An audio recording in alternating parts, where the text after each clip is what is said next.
Good morning, everyone. My name is Rhonda Tulklane, and I'm the acting CEO of the St. John's Board of Trade. And we are excited this morning to be delivering a very exciting webinar to you on this rainy day. I think this will inspire you, get you pumped up, because I think we can all use some good news during these challenging times as we move out of COVID and as we move into recovery. As you know, we'll see we'll be hopefully moving to the new alert level on Monday, and we're going to see many of our members reopening. And please don't forget, our team of 9 are here to support, to guide you, to weave our way through some of the potential government programs and services. So anything we can do to help you, please don't hesitate to reach out to us or our team. And before we get started, I want to say a big thank you to our sponsors today. Our sponsors and our partners that allow us to continue to do all that we do. They're so important, and we value that partnership. So thank you so much to our platinum, our gold, and silver partners. And now I'd like to introduce you to my colleagues that will be helping on the call today. We have Ashley Verge, and Ashley Verge will be our technical support. So if you have questions, you want to pop it in the chat, or we'll also be using the Q&A so you can ask our special guest today some great questions. And it's my pleasure to introduce you to my colleague, Ankur, and Ankur will be introducing our special guest for today. Over to you, Ankur. Thank you, Rhonda. A very good morning to all of you. Thanks a lot for joining in. I'm happy to introduce Saeed. He's the founder of Wildhood Clothing, a brand like no other.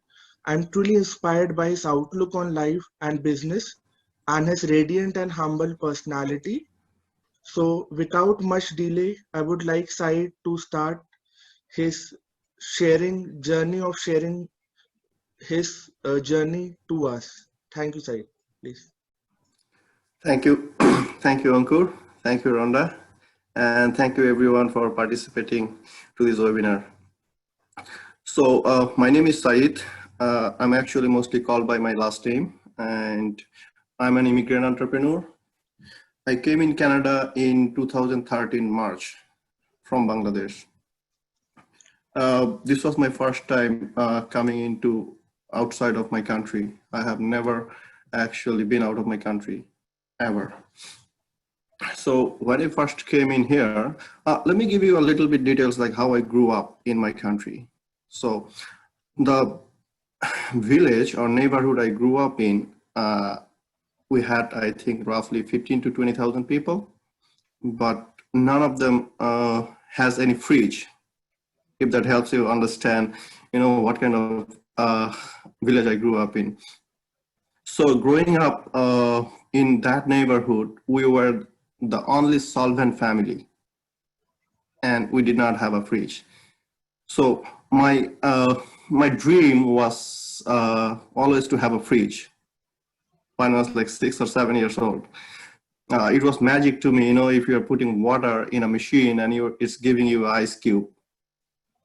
That's how I grew up, and slowly I started, I started to go to college. Then I went to university. One of the things that my dad always did is he tried to do better for us. He tried to push us, try to inspire us to chase for our dreams. And one of the things that I had in me is like I just wanted to create something. I just didn't want it to be a part of the machine. Like, the culture is different in Asia. If you have a better job, you have a better status, social status, or better living condition, or you will be, treated differently than others. It's like there's so many discriminations. So I was just always looking for opportunities that how can I be free from that?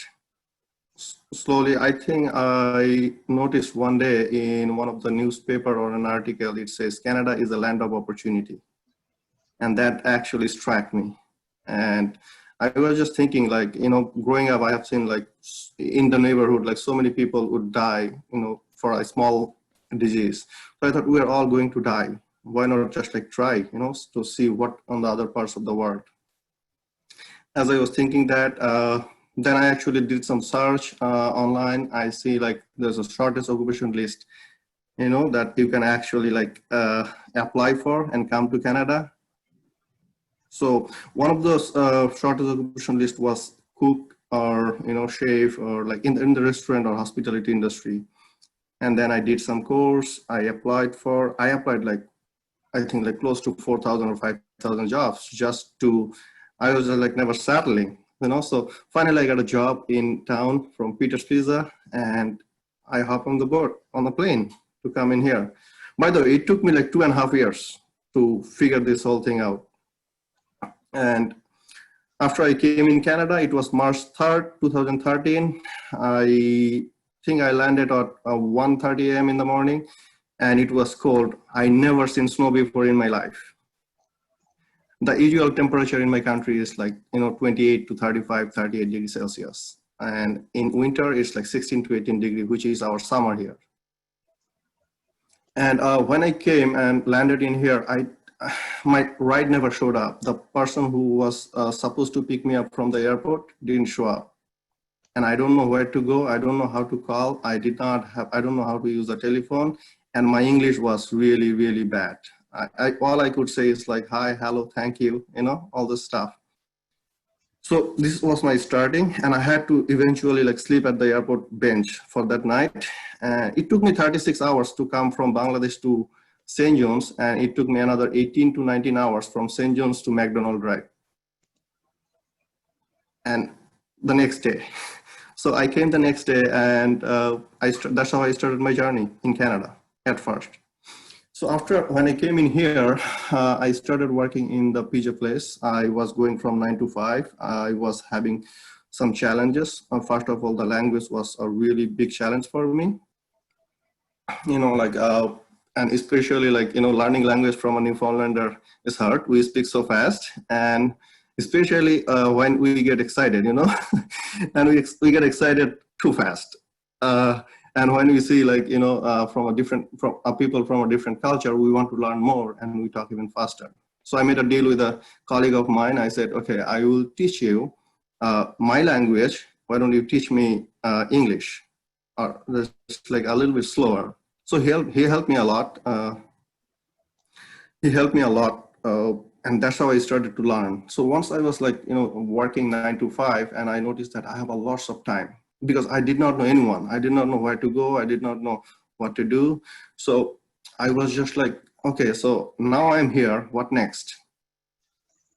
Even I have a problem with even buying groceries. I don't know what to buy. If I'm in Tim Horton, there's 100 kind of breads. I was never not familiar with. So there's so many little memories that I have had.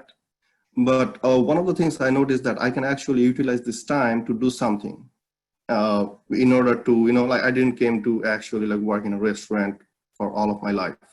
I was just gaining the experience. I was trying to learn people, trying to learn the city, trying to learn the process, how it works. So as I was working in there, I then noticed that people like my colleagues, and in the time I have a few friends that continuously complaining that they bought some clothes and from Walmart or from from the mall, and after one wash it went bad, something like that. So then I thought that I'm from Bangladesh, and Bangladesh is the second largest garments exporter country in the world. I thought it would be easier for me to make some connections and bring over some products. So as I thought, and I started, one of the things I do is if any idea or anything that hits in my head or in my brain, I just try to execute. I just want to see if it's not working, it's not working, So, so I try to make some contact. I call my cousin and ask him that if he knows someone who can actually send me some clothes, and I give them all the details, what kind of clothes I want. And yeah, they did send me afterward, but it took me a year almost. But in the meantime, I was thinking that in order to start a business, I need to get some money, and working in a day-to-day job and living in an apartment, and after your expenses, that's nothing much that you have left. And also, I did not have the luxury to start a business because I was in a work permit. I cannot start a business. I'm not allowed to until I'm permanent resident. So what I did in this time, I actually invested in me to learn how to start a business. When I started, I did not know there's like so many, so many help or so many organizations that helps you, or so many financial institute that helps you. Institute like CBDC, BDC, Metro Business, then Futurepreneur Canada. I didn't know all of this, so I was just hustling to save some money. So I was working from 9 to 5, and then I had nothing to do. I was thinking that how can I use that time to do something, to earn more money. Then I noticed that like our delivery drivers in the pizza store, they make good money, and they were like looking for pizza delivery drivers. It was hard to get someone who can actually commit the time. So I started to hang out with the delivery driver to learn how to drive, because I did not know how to drive in that time. So by actually hanging out with him, he's a very good friend of mine, Alex, and I learned how to drive. Finally, I got my license and I started doing pizza delivery. I bought a car for $900 with 4 brand new winter tires worth $800. I got the car for $100 literally. And I started doing pizza delivery from 5 to 3 a.m. in the morning after my regular hour shift. And I worked 2.5 years straight. I hustled. I really hustled. And I saved up $28,000. It was cash money. Then when I was awarded the permanent residency, I had this money to directly invest in my business. And with that money, actually, with my initial investment of $900, I started this whole business, because I had my car, and in the meantime, my cousin shipped me the product. I put an ad on Kijiji, actually a few ads on Kijiji, pre-post, and I seen like, wow, people are interested, and it's brand new clothes. It was a European brand. Regatta, the brand name is. So I said like, wow, it's going really great, and while I was like en route to doing deliveries, and if I had like an order of a jacket in the same route, I would deliver the pizza and drop the jacket too at the same time. This is what I did. Like, this is my the market research that I did. So once I was awarded the permanent residency, I then just like didn't delay. I just registered the name of the business, the corporation, and did all those legal stuff that I need to do. And then I just like place an order in my country. In the meantime, because I was prepared, one of the things I really focused on is like preparation. It's not like wait for the opportunity to come, because when the opportunity comes, it's too late to prepare. So if you are prepared, you can just like hop on the opportunity right away. So this is, I was like really focused on. So when the opportunity came, I had the PR, and I just started the business right away. I created a Facebook page, Instagram page, and I was trying to do everything by myself. And another thing I did in that time is actually, I am a big believer of strength of difference. And this is what my whole business is based off.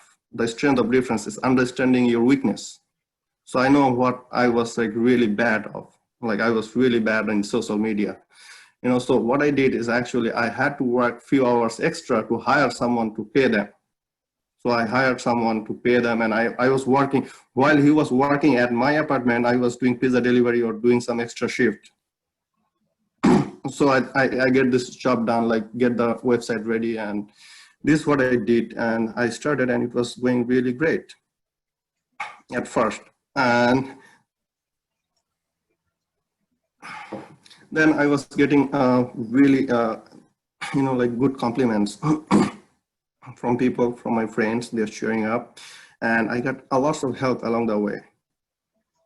So once everything was going good, I did make a mistake. One of the mistake was like all of this money I have had, I invested in production, like in making clothes. Now that everything is in here, I don't have any money to actually run the business. Like I did not have any operating cost. So at one point, actually, I'm gonna give you a small, example, like how I actually try to handle the situation. I did not have money to store my product in a warehouse. So I had to collapse my bed, like my sleeping bed, because I need to put those clothes in my bedroom, which is a small bedroom I was sharing with my friend. So I closed the bed, and I am 5'9". I was sleeping in 5 feet space, making bed with the sofa cushion for 3.5 months.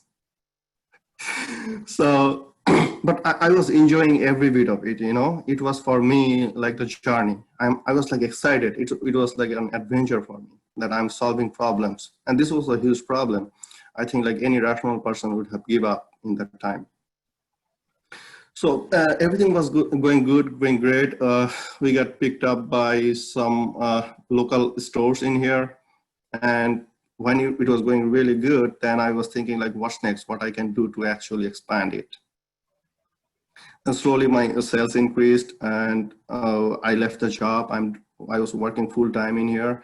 And then when I was in need of money, then I reached out, and then I found out Futurepreneur Canada, MBO, and all those things, and I got funding from them, which is I'm forever grateful, because then one of the things like I think is anyone who who says that a self-made man or something, I think it's a lie, because all those help I got from people in here and around the world right now, you know, like it's just mind blowing. I don't think that without anyone else's help, we cannot do anything actually, you know.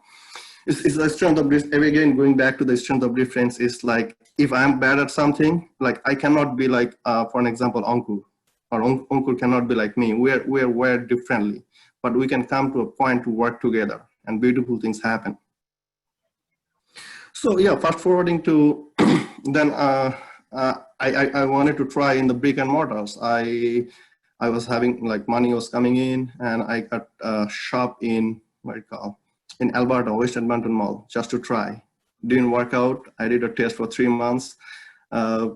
It was good. Like I did not lose any money or anything, but it was a good test run for me, because if the weather is good, I cannot sit in here running the store in there, because if the sales associate is not showing up, it doesn't worth it.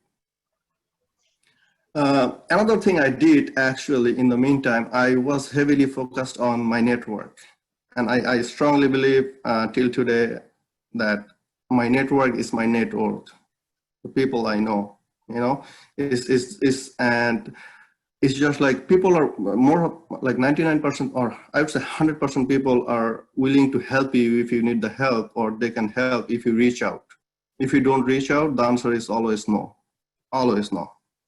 I have a really good analogy I'm going to give you, you know, like if you are driving a car on a highway and your car broke and you were asking for a ride, maybe out of 100 people, maybe 2 or 3 will stop, you know, to give you a ride or even ask. But what if you just like, you know, came out of your car and try to push your car by yourself? I'm telling you, out of 100, at least 60 will come out and push the car with you. Same in life. You know, if they see you that you are actually trying, they will help you. Trying for a good reason. It's intention plays a vital role. You know, it's not like what you're doing, is how you're doing and why you're doing is more important than how you're doing. So those are the things I was really invested in, and I started to, and through technology, it's really easy for now, you know, it's extremely easy right now to reach out anyone. You have a broader reach. So I was like DMing people. I was just like offering people. One of the things I'm still focused till today, and I'll be focused on for next 20, 30 or 50 years, is like just give without expectation, you know. When you give without expectation, beautiful things happen. You know, when you just give, and then ask if you need, and then you will see, again, like going back to, you know, is the intention. So I give, like, I try to provide value. So right now, even when I do business with others, I focus on like, how can I add value to the existing business or to my clients? And and another thing, like another lady actually reached out to me in here. I think it was 2017 December. She ordered something from Clarenville. She ordered something from Clarenville, but it was like closed just like 2 days ago before Christmas. So all the Canada Post was closed. And I said, you know what? I'll come to you, I'll drive. So I drive to give her a $25 shirt. you know, how much time and how much cash I spend on that. But I noticed after 6 months, there's a pattern, like, and people are saying, I heard it from her, I heard it from her, I heard it from her about this business. And I did, like, I was really interested, and I did a calculation. I sold $4,800 just from her things. So it was an investment. Even it was like, I did not make any money. I lose my money, I lose my time, but look what I got back. No, and it was a free advertisement too. So those are the stuff, and I was heavily focused on, and I'm still today. And along those ways, when I was DMing people, try to actually, you know, provide value, then they reach out to me, say, okay, we'll give you a try. And that's how I met Gary Vaynerchuk's videographer, D-Rock. I was just inspired through his content. Anyone who is listening, I think, should check Gary Vaynerchuk and his videographer. They're like all about positivity, optimism, and all those things, like putting it out there and how to actually doing business. You know, if anyone says to you that like business is easy or entrepreneurship is easy, is a lie. It's extremely hard. It's extremely hard, but the fun is worth it. You know, the journey. It's a journey. It's the process. Like, if you are so in love in the process, you will make it. You will make anything happen. If you love what you do, the number one fundamental belief you have to have, like, you have to believe yourself first. The second is you need to believe, you need to be in love with the process, then the result. You know, the result is, what is the result? A result is like a positive or negative, right? So if you are in love with the process, the result is most likely be the positive. And also, I think, you know, right now I have seen a lot of people, we're pondering, we lack the confidence. We are thinking, like, we are overthinking. I think I'm better off doing 10 times and fail 8 times than not doing at all. So anyways, I did make this relationship. I was inspired through his content. I sent him some stuff without expecting anything. And then one day, after 3 years, I think after 3 months, sorry, he gave me a not shout out, he put my shirt on and post a picture on Instagram. And I was like, that was success to me. I was like really happy. I just messaged him, hey, thank you so much for wearing this. And then he just messaged me and said, dude, like, you did not even send me your Instagram handle so I can give you a shout out. I said, I did not expect a shout out. I just gave it to you because I really like the outlook of life you have, the things you're posting out there in the world. And he said, and he gave me a shout out right away. This was 3.5 years ago. Then I slowly started talking with him, and till date, today we dropped 4 limited sweater and we sold into 19 different countries together. So the newest drop we have had actually last Wednesday, it's a week today, and we already sold into 11 different countries.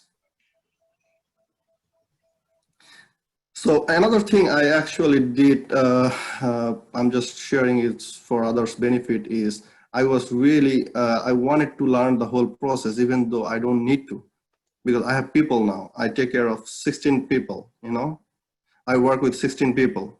I think I work for them. I work for 16 people.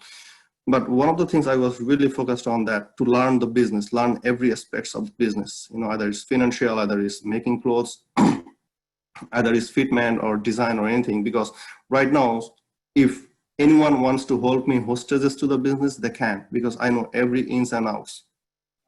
That was I was focused on since the beginning. And once I started this, then I was thinking that how can I actually make clothes from scratch? What do I need? I needed a team. I needed a fitment person. I needed a knitting person. And slowly over the last 3 years, I did build up a team of 16 people. And I'm very proud to say now that we make everything from scratch. In Asia, in my country, its labor is cheaper, but our is like, I try to, you know, add value to the labor's life too, because one of the things I asked them, like, what is it that makes you to work more harder every day, not knowing that your life is going to change significantly? No, you're not going to change anything. You're getting the same salary and it's the same work you're going every day doing, you know, having no fun. So one of the things they say to me is like, their children, they said, we cannot change our future, but we can for our children. We don't want them to end up being the same factory I worked for my whole life. So right now, whoever works specifically on my product, we give back something to them for their children's betterment. This is what we do, is from our company. And we have planned for next future, in the upcoming future. We're looking for opportunities if we can. I think I have the potential, I have the ability, I have all those resources needed to actually have, have a factory or have a, just like to produce from Canada. I think it will be, I am heavily focused on, I think maybe next 5 years or 10 years, because Europe is just next door and we're just starting. We're just starting and I'm just getting stronger. I'm learning and I'm getting more confident. It's just like once you get that feeling, it's just different. You are like in a different kind of energy level that you are confident that you can do it. And it's very easy. It's very easy if you love the process. So our final design, we actually came up. Another thing I want to mention, when I first came in here, I was really, like into the wilderness. I have never seen snow before.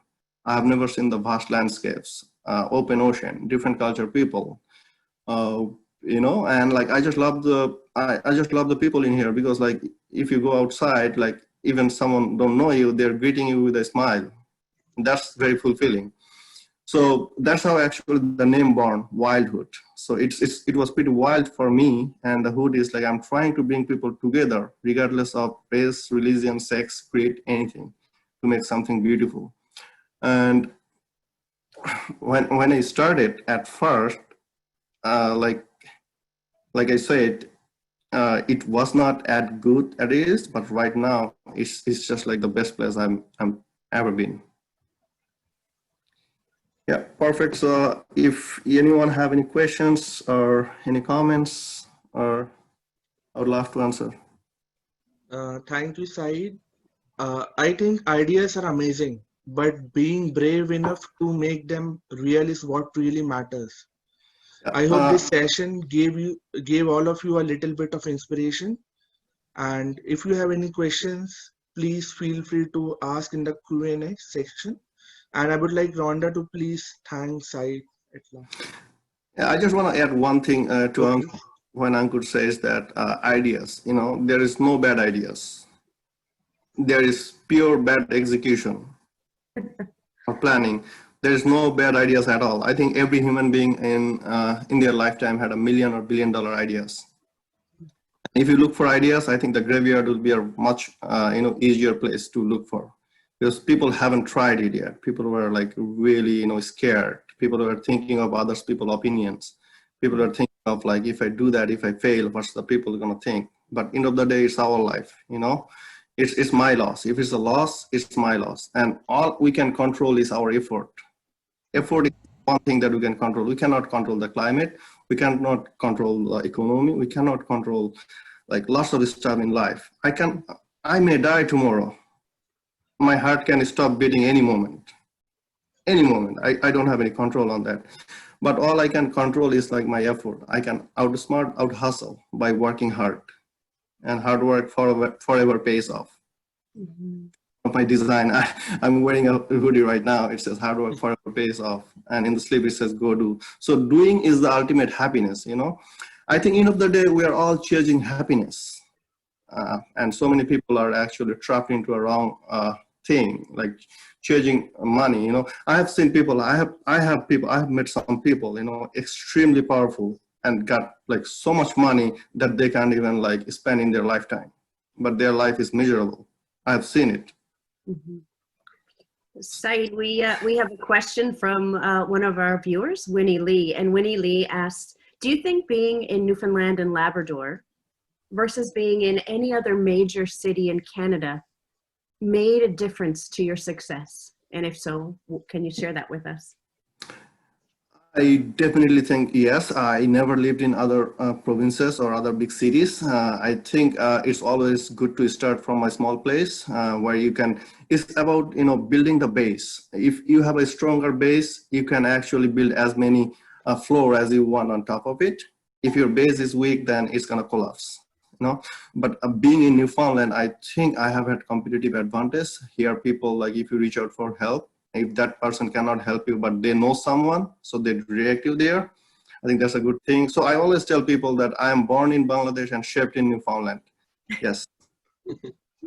Thank you. And I know we have a number of participants with us today from the Youth Ventures program, and they are a part of, you mentioned the CBDCs. So they offer an amazing program where they hire coordinators throughout our summer to help young people become entrepreneurs. So I wanted to give a shout out to all of the Youth Ventures coordinators that are just about to start their journey over the summer, helping young people in Newfoundland and Labrador. So I hope you found the session inspirational. There's so many things that we could take away.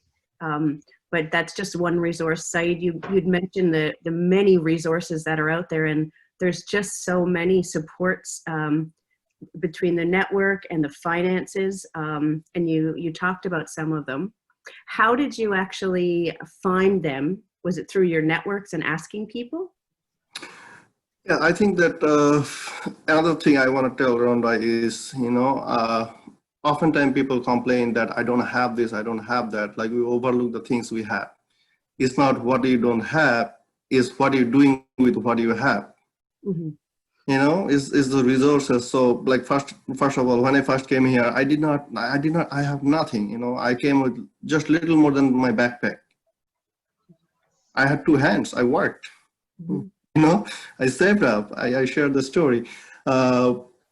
And then once I think it's just networking. When you talk to people, when you open up, when you share your struggles, when you share your insecurities, when you share your weakness, and people try to fill them in, people try to guide you. I think you got to, like, talk to people. You need to more connections. You need to ask for, and not knowing that in our head that, okay, maybe that person cannot help us. We are living in a beautiful place, we are really living in a beautiful place. You just ask, even if they don't know, they know someone who knows.